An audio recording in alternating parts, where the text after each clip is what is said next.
મારે ત્યાં પેશન્ટ ગીતાબેન જયદેવભાઈ નટુભાઈ 14 તારીખ જુલાઈના રોજ બપોરે 3 વાગે દાખલ થયું હતું ડિલિવરી માટે, અને રાતે 9:45 પેશન્ટની ડિલિવરી થયેલી છે. ડિલિવરી પછી અચાનક પેશન્ટને શ્વાસોશ્વાસમાં તકલીફ થતી હતી, બીપીની તકલીફ, બીપી એકદમ ઓછું થઈ ગયું હતું અને પેશન્ટનું લોહી વધારે વહેવાનું ચાલુ થઈ ગયું હતું.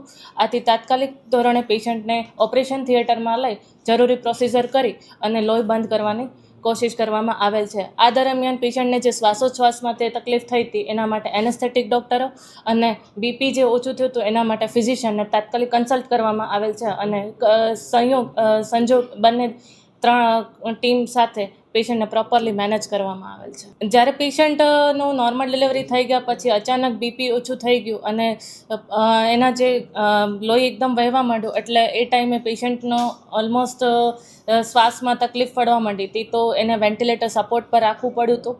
અને એકદમ બીપી લો થવાના કારણે અને એકદમ લોહી વહી જવાના કારણે પેશન્ટના બીજા મહત્ત્વના અંગો જેવા કે લીવર, લંગ્સ એટલે કે ફેફસા, એના કિડની પર અસર થયેલી હતી, તથા એની લોહી જામી જવાની જે ક્ષમતા હોય એ પણ ઓછી થઈ ગઈ હતી. એ પ્રમાણે એ ટાઈમે અમે લોકોએ તાત્કાલિક મેનેજ કરી એને બ્લડ અને બ્લડ પ્રોડક્ટ્સ આપેલા હતા, અને જે શ્વાસમાં તકલીફ થાય એના વેન્ટિલેટર સપોર્ટ આપેલો હતો. આ સિવાય લીવર અને કિડનીની જે અસર થઈ છે એના માટે ફિઝિશિયન ડૉક્ટર જોડે તાત્કાલિક કન્સલ્ટ કરેલો છે.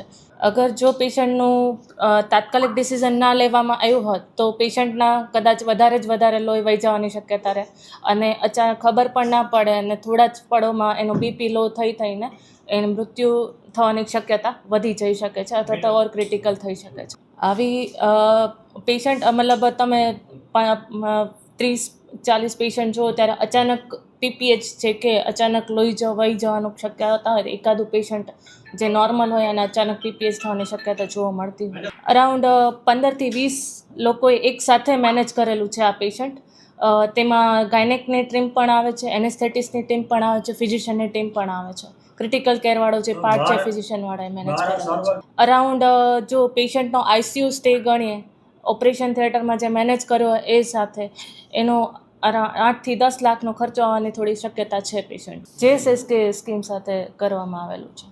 આ ખરેખર જ્યારે આ પેશન્ટ અમે ઓટીમાં રિસીવ કર્યું, જ્યારે પેશન્ટને ઓટીમાં ઓપરેશન માટે લેવામાં આવ્યું ત્યારે પેશન્ટ ખરેખર ખૂબ જ ક્રિટિકલ કન્ડિશનમાં હતું, અને આપણે એવું કહી શકીએ કે દર્દીને પલ્સ આવતી નહોતી, બીપી રેકોર્ડ થઈ શકે એવું નહોતું, અને દર્દી ખૂબ જ ગંભીર પરિસ્થિતિમાં હતું. એટલે તાત્કાલિક ધોરણે આપણે દર્દીને જે ક્રિટિકલ કેર સારવાર આપવી પડે એ આપણે તાત્કાલિક જ શરૂ કરી કે ઓક્સિજન પ્રોપર મેન્ટેન રહે તેના માટે તો પેશન્ટને તરત જ વેન્ટિલેટરી સપોર્ટ અને બીપી મેન્ટેન કરવા માટે આપણે તાત્કાલિક જે હૃદય સુધી નળી નાખીએ એટલે કે સેન્ટ્રલ લાઇન એ નાખી અને તાત્કાલિક બીપી મેન્ટેન કરવા માટેની બધી ડ્રગ્સ, અને દર્દીને ખૂબ જ લોહી વહી ગયું હતું એટલે એના માટે બ્લડ અને બ્લડ પ્રોડક્ટ્સ એ બધું આપણે તાત્કાલિક ધોરણે આપ્યું.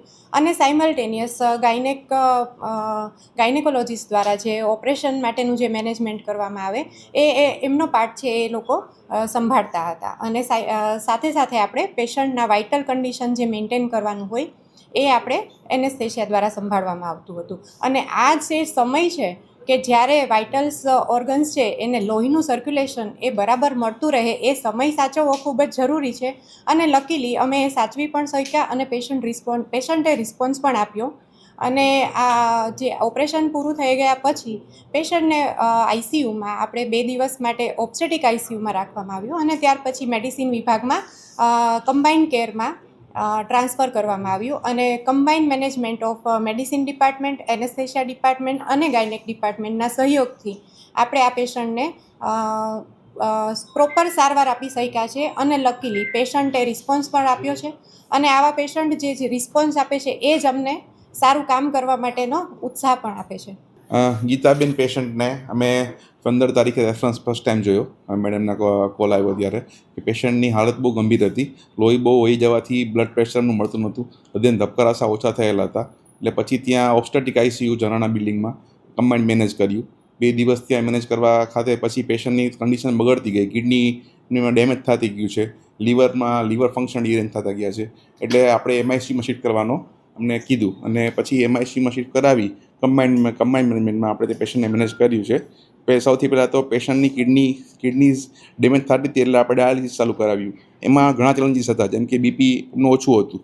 બીપી ઓછું હોય તો ડાયાલિસિસમાં બહુ તકલીફ પડતી હોય છે, એટલે આપણે સ્લેડ કહેવાય એ પ્રકારનું ડાયાલિસિસ, ખાસ ડાયાલિસિસ આવે એ ડાયાલિસિસની સાયકલ કરી છે.